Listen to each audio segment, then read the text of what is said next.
தமிழ்நாடு முதலமைச்சர் மு.க.ஸ்டாலின் காவல்துறை சார்பில் 47,51,20,000 ரூபாய் செலவில் காவல்துறை தொடர்பான கட்டடங்களை காணொலி மூலம் திறந்து வைக்கிறார். அதன் நேரலை காட்சிகளை பார்க்கலாம்.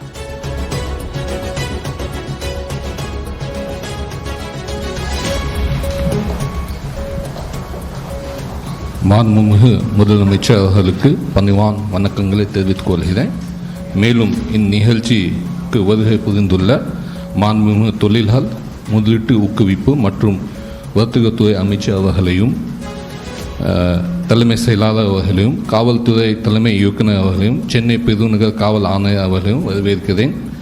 காவல்துறையின் சார்பில் ரூபாய் 47,5 மாண்புமிகு தமிழ்நாடு முதலமைச்சர் அவர்களால் இன்று காவல்துறை சார்பில் திருச்சி மாவட்டம் ஜென்புநாதபுரத்தில் 3,97,95,000 ரூபாய் மதிப்பீட்டில் கட்டப்பட்டுள்ள 29 காவலர் குடியிருப்புகள், உறையூரில் 3,01,51,000 ரூபாய் மதிப்பீட்டில் கட்டப்பட்டுள்ள 24 காவலர் குடியிருப்புகள், மேலும் சென்னை மாவட்டம் டி.பி. சத்திரம் மற்றும் ஜே.ஜே. நகரில் 3,70,14,000 ரூபாய் மதிப்பீட்டில் கட்டப்பட்டுள்ள காவல் நிலையங்கள், புதுக்கோட்டை மாவட்டம் ரெகுநாதபுரத்தில் 78,18,000 ரூபாய் மதிப்பீட்டில் மற்றும் திருவாரூர் மாவட்டம் மன்னார்குடியில் 1,06,29,000 ரூபாய் மதிப்பீட்டில் கட்டப்பட்டுள்ள சுமார் 47 கோடி ரூபாயில் காவல்துறை சார்பில் கட்டப்பட்ட கட்டடங்களை திறந்து வைத்தார் மு.க.ஸ்டாலின். அதன் நேரடி காட்சிகளை தற்போது பார்த்தோம். விரிவான தகவல் தொகுப்பை பின்னர் பார்க்கலாம்.